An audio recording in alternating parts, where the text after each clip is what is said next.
Welcome to This Jungian Life. Three good friends and Jungian analysts, Lisa Marciano, Deborah Stewart, and Joseph Lee, invite you to join them for an intimate and honest conversation that brings a psychological perspective to important issues of the day. I'm Lisa Marciano, and I'm a Jungian analyst in Philadelphia. I'm Joseph Lee, and I'm a Jungian analyst in Virginia Beach, Virginia. I'm Deborah Stewart, a Jungian analyst on Cape Cod. And today, we are going to excavate the issue of shame. Wow. You're feeling shame right now, aren't you? That sigh, that groan. Not yet, Joseph. As I have worked with people over the years, I've thought about what some of the really primal emotions are. And oftentimes people say it's mad, sad, glad, scared, and guilt is one. But I think that shame is huge for people. It is suffusing and even hard for people to say. Mm-hmm. And I find myself sometimes careful about how it's worded. People might say I was embarrassed or I felt self-conscious.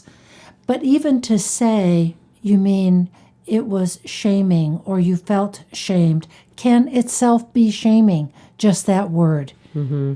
It's okay to be embarrassed, but not shamed. Mm-hmm.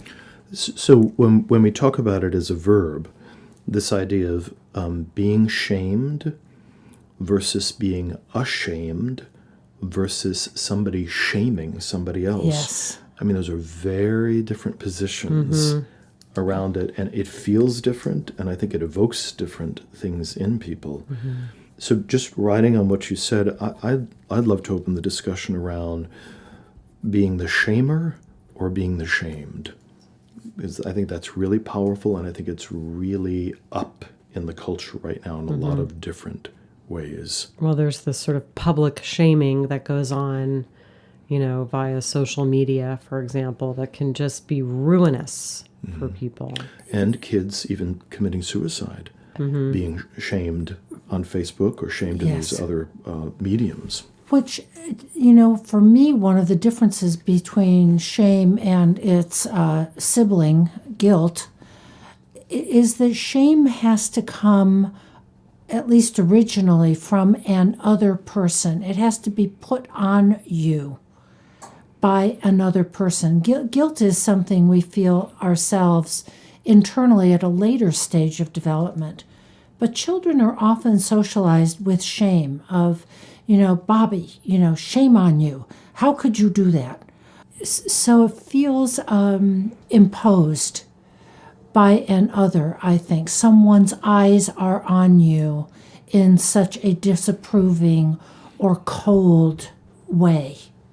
I'm sitting here thinking about that developmental phenomena of shame and how children are acculturated and how we do facilitate this repression of certain aspects of a child's psyche in service to the culture, which in one sense, I know repression gets a bad rap, but any of you that have raised kids, your kids will do anything under the sun.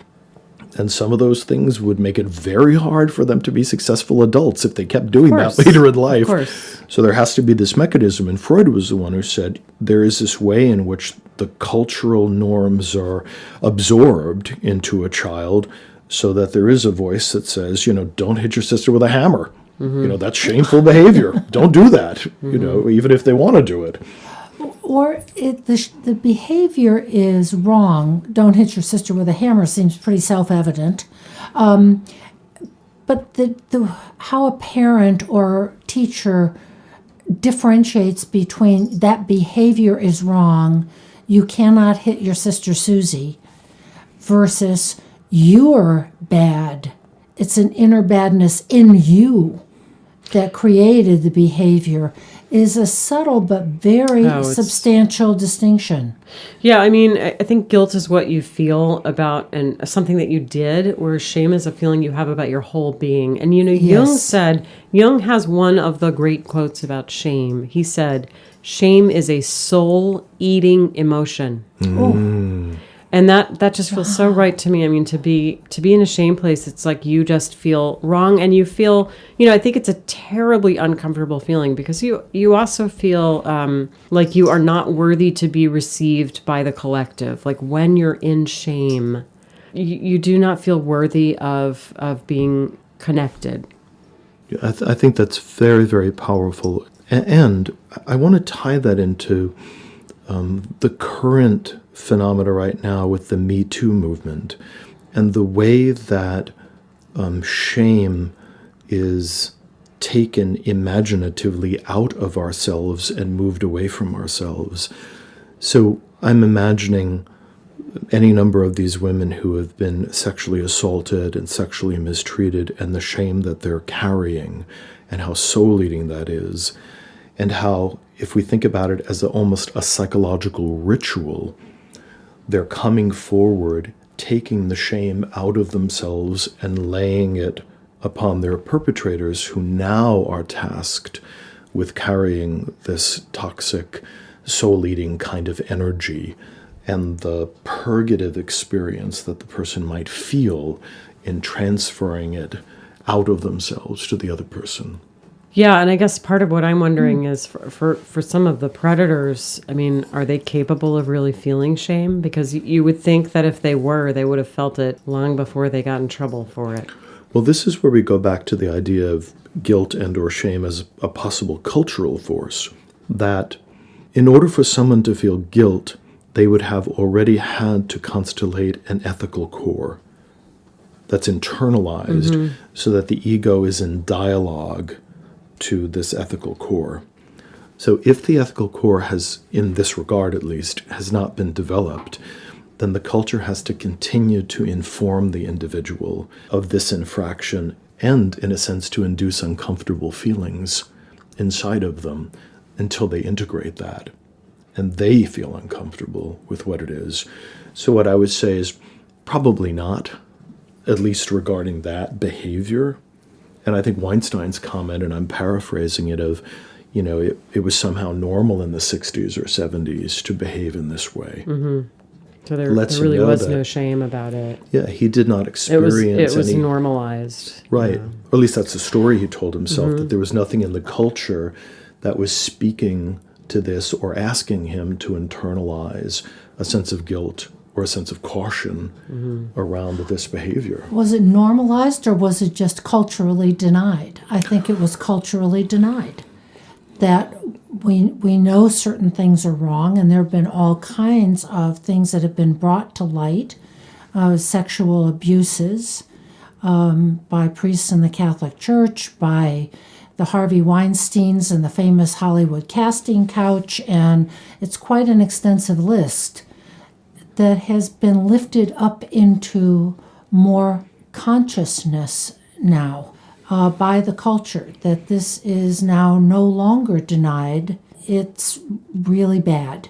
As to whether or not some of these people feel shame or not, I'm going to your idea about the ethical core, which I think depends upon relationship. I suspect it is forged early on in the relationship with parents or other significant caretakers, that the child learns what the price of relationship is, what mom or the nursery school teacher or a religious figure or some other adult authority will or won't tolerate, and will conform for the sake of the relationship, because he or she wants to be accepted and approved of and loved by significant others.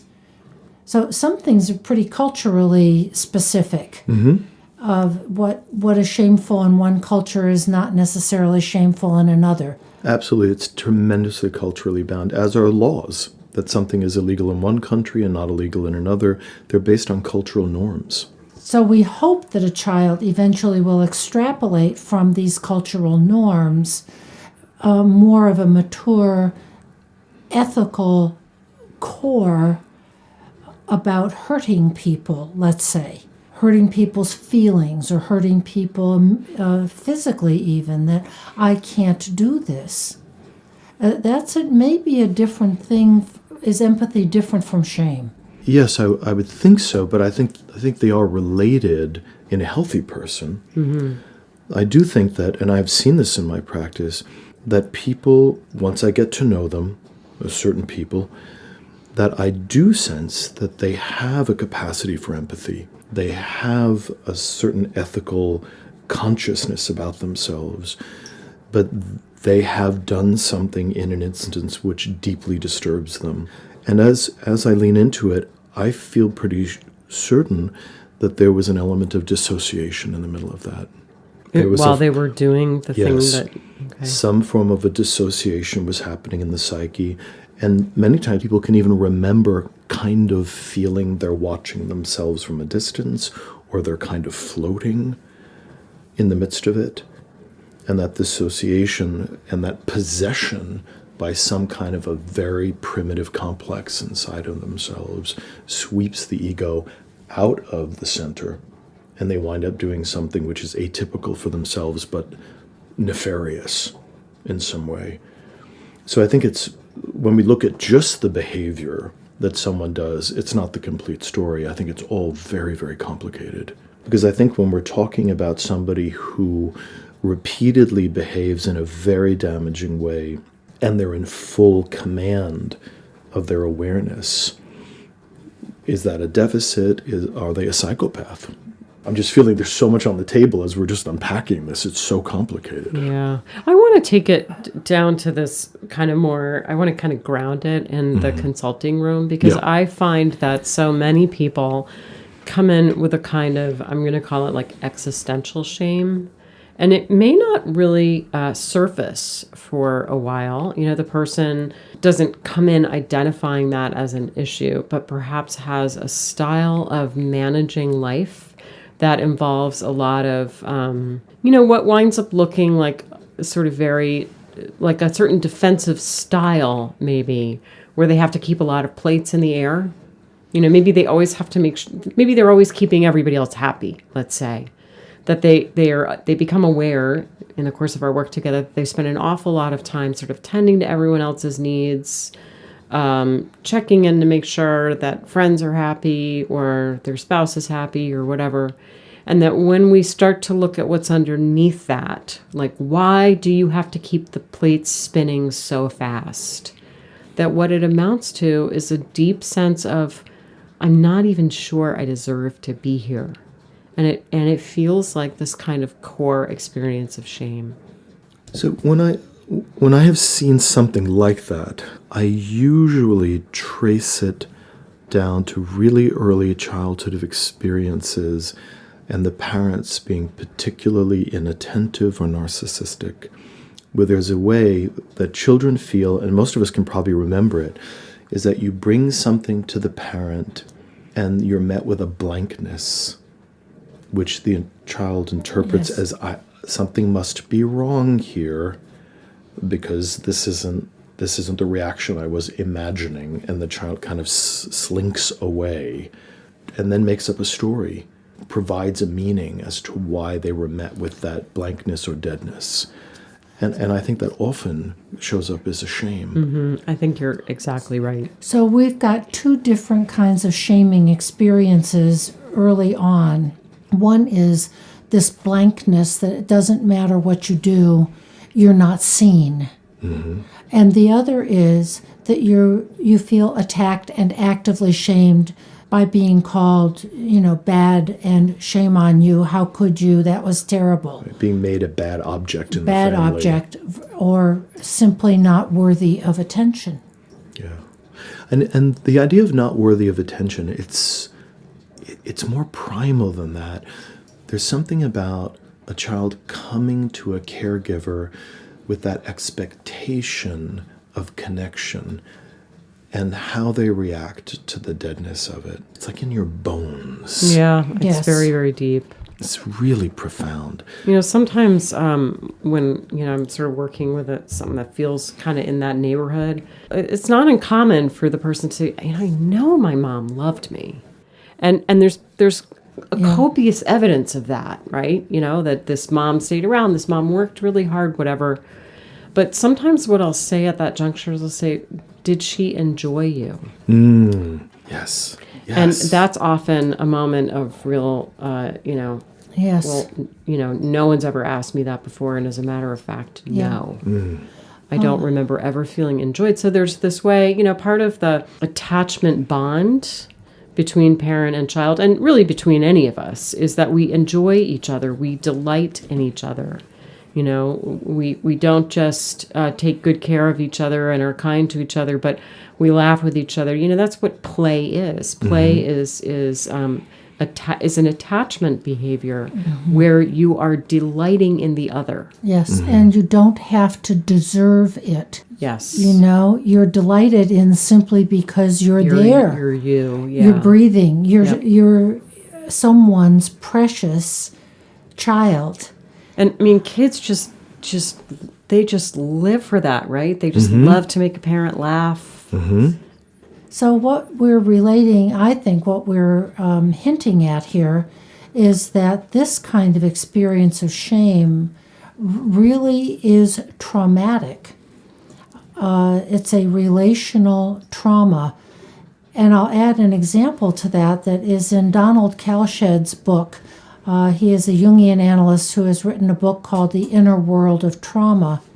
And he relates in that book a scene of a home movie that a client showed of her as a little one, a 2-year-old or so, running around at a party in distress and grabbing people's legs, trying to get attention, and no one paying attention to her. And there is an experience of terrible shame of a child needing something, asking for it, not getting it, that really edges right into and overlaps with trauma. Well, it's a kind of relational trauma. Absolutely. It's a relational trauma, and goes to your point, Lisa, about this existential shame that my very being is not welcomed here, is not paid attention to. No one cares. And that it initially has no meaning around it. And that's what I think is so healing with your client. So when I think of her spinning all of these plates in the air, working so hard to be pleasing, Yes. and not even knowing that's what the goal is, and living in this atmosphere of shame, which I think of that as another way of this existential shame. It's just in the air. Yeah, it's like when you ask the fish, how's the water? And the fish says, what water? Right? I just know that I'm uncomfortable. Yeah. And then for you to finally connect that to a sense of meaning. So it's an interesting topic of meaningless shame and meaningful shame. Well, and you say meaningless. I mean, it's like unlanguaged. Yes, Exactly. without meaning. Yeah. Yeah. Right. It doesn't. It hasn't found words yet. Yes. It's very early. It's suffusing. It's nameless. It has a lot of really dreadful properties psychically. It's, to take Lisa's example of the fish saying, what water? It's tainted water. That you don't even know. You don't even know. Wow. And maybe just to, sort of wrap this part up, how do we work with that? Like, what do you do when you're sitting with someone with that? The first thing that comes up to me is to lift it out of its wordlessness, that there are words, and your experience happened. It did happen, and there is language for it so that it is more accessible to consciousness where it can be metabolized. It can now be chewed up and digested in a different way. And I think that this is the kind of content that's really where you really kind of wind up working in the relationship.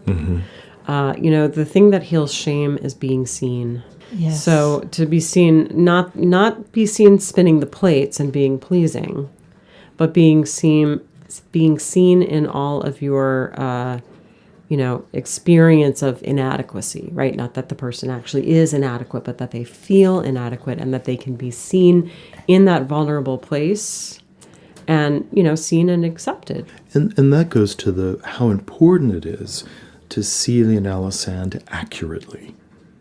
That we're not just blowing sunshine all over them. Mm-hmm. And because I think children feel that also when they're being praised for nothing. Mm-hmm. That a child can feel that the praise has nothing to do with them. It's artificial. Mm-hmm. And it doesn't land. Yes. So part of this healing way of seeing people is to see them deeply and accurately. And also, in a certain way, because the relationship with the analyst is ideally a healing relationship, can the analyst from time to time feel a pleasure in the presence of the analysand? Absolutely. Well, that's kind the of shine kind on of reparative experience is, if I'm enjoying her, that's a kind of corrective emotional experience, you know. Enjoying her being. Right. Not being pleased by the plate spinning, but really enjoying her. Mm-hmm. There has to be a genuine relationship and a holding relationship. I go back to Carl Rogers, mm-hmm. one of the early psychotherapist analysts who said, unconditional positive regard, that I can see you in your pain and your vulnerability in all of this and still have this positive regard for you and in your humanity. Absolutely. I think that's the beauty of the healing relationship. I also want to lift up, and we won't talk about it in depth today, that there's something in the way that the analysand responds when they've absorbed a field of shame because they have not been received. It usually shows up in the world, as you said, a kind of anxious, pleasing unsureness. Mm-hmm. Interestingly, I think that when a client has been actively shamed and turned into a bad object, how that often shows up is they grow up to be shaming people. Yes, I think that's probably true. So then the shame is constantly trying to be lifted out of them and put somewhere else. And this process of scapegoating, which I think we could possibly take up at another time. Yeah, scapegoating in and of itself would be a really rich topic. And a subset of shaming. So there's clearly a lot more, but time to transition to a dream? Let's do it.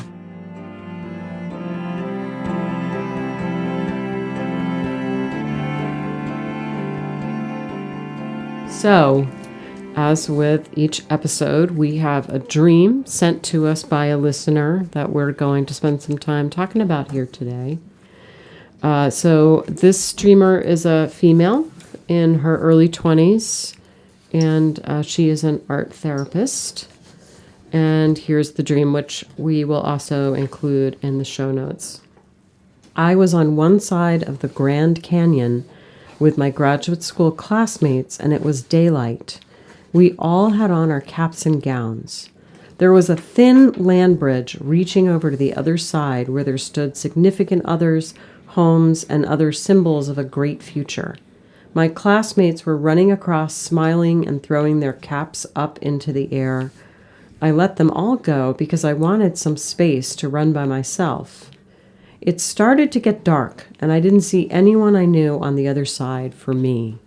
The land bridge turned into a rope ladder with dowels that were strung horizontally across. I had to crawl across in the dark by myself. So I'd like to lift up just a general idea about dreams, because I'm thinking about it in this way, that the dream, almost always, is a compensation for the conscious attitude, meaning that the ego is perhaps typically or recently in a state that is a little too far in a certain direction, and that the unconscious, longing for the middle path, is pulling the ego, the waking mind, over to the other side so that they can have a more balanced opinion. And I think that attitude is helpful in a dream like this because we can over-empathize with the suffering towards the end of the dream and perhaps underappreciate its medicinal value. Say more about that. Sure. So, for instance, in the graduating scene in the beginning, there's all of this kind of exuberance. There's all of this high-flying, hopeful, perhaps idealization of the future, racing towards the great future. Right. Which I might even call a manic defense. This use of okay. big, bright, shining, breathless At the energy, Grand Canyon. the grandness Yes. of what's going to happen next. And then the unconscious says, whoa, wow, we're not going to approach life that way. We're going to bring you down to a slow pace that the unconscious is going to put you in touch with the struggle of moving into one's future, which is very realistic. That we don't graduate from school and, win the lottery. You get your internship or you get your, entry-level job and you wind up just And that's working a through stuff. that's a great way to kind of enter the stream. And on that, I would say that one of the really, if I were working with this person, one of the things that I would see as being a kind of good prognostic indicator is that in the dream ego says, I let everyone else go ahead because I wanted to be able to, walk by myself? Run by myself. Run by myself. So there's a sense that even the dream ego knows, even the conscious part of the personality is aware that a different strategy is now needed. Right, and to resist the seduction of getting swept up. But yet the psyche is giving us an image of getting swept. So what I would suspect is maybe that's been a problem in the past of getting swept too much. And so the soul's giving a medicine, a medicinal experience. Yeah, it's a dramatic shift from the brightness and sort of grandiosity and ebullience of the first part of the dream. It was in daylight, it started to get dark, I'm all by myself. It's the if-then construct that you mentioned earlier, that if you want to do this by yourself, because you want some space to run by yourself, then you're going to do it getting in the dark, alone, on a rope ladder with dowels, and you have to crawl. So it's a powerful offset between the beginning of the But it's dream. also such a vivid body image. I mean, I could imagine a rope ladder with dowels strung across, and it kind of sways, and the Grand Canyon isn't so grand anymore. It's no joke. It's just huge. It's a huge task to crawl across the Grand Canyon on a rope ladder. Yeah, so I totally agree with you about the sort of like bodily reaction, because this is like the scene in the movie where I have to close my eyes. There's like this terror of like looking down, and you just like, if you just really go slow, you should be okay. But if you make a mistake, it will be so deadly. It's a very kind of frightening image. Well, if you lose your concentration, pay attention to what you're doing.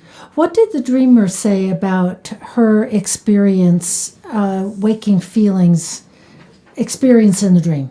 So, one of the questions that we ask in gathering these dreams is, what were the main feelings in the dream? Yeah. And this dreamer wrote, I felt demolished. Wow. So I think we could put a meaningful archetypal frame on this, or I would, of the hero's journey.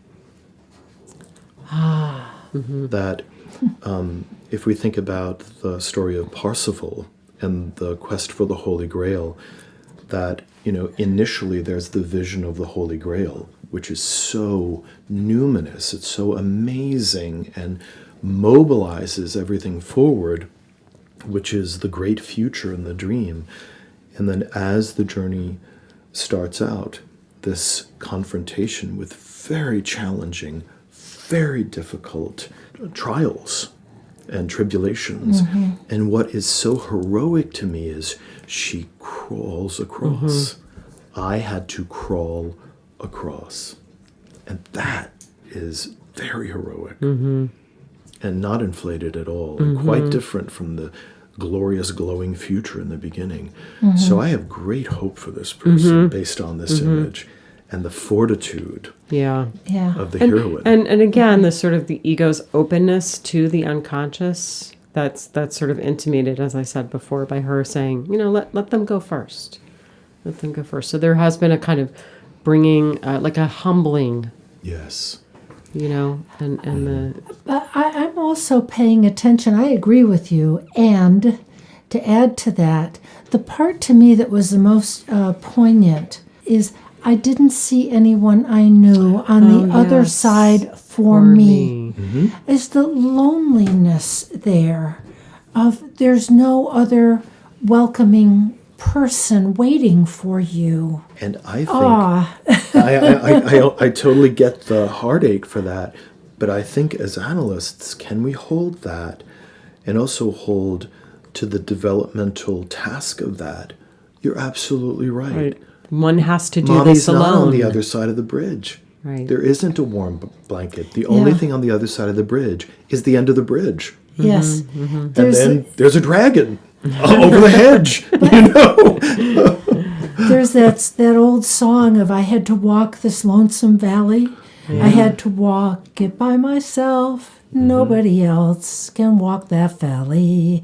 I had to walk it by myself. And had to is the word. Yeah. And she is. She's Yeah. walking that lonesome valley and as scary as all get out, crawling across the Grand Canyon on a rope bridge. And she did it. And she did it. Even without a warm embrace waiting at the other end, she doesn't turn around. She doesn't. Well, we don't absolutely know, do we? We don't absolutely know if she fully makes it across. Well, What does it say at the end? I had to crawl across. What so is it? That's it. That's the end of the dream. But it says she crawled across. So we're just assuming that. Right. But you're right. But I mean, if the dream said I stopped in the middle or I turned around and ran right. back, that would Right. give us a very different sense of where things are going.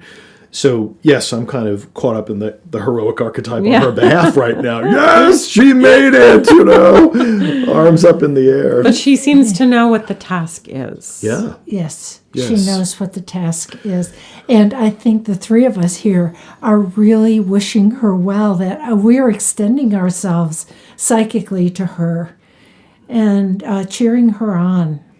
It's hard. And when it's hard, it's hard. This feels like the right place to stop for today. You've been listening to This Jungian Life. From our website, thisjungianlife.com, you can follow us on Twitter, like us on Facebook, help us produce future episodes by funding us through Patreon, and submit your dreams for possible interpretation on another episode.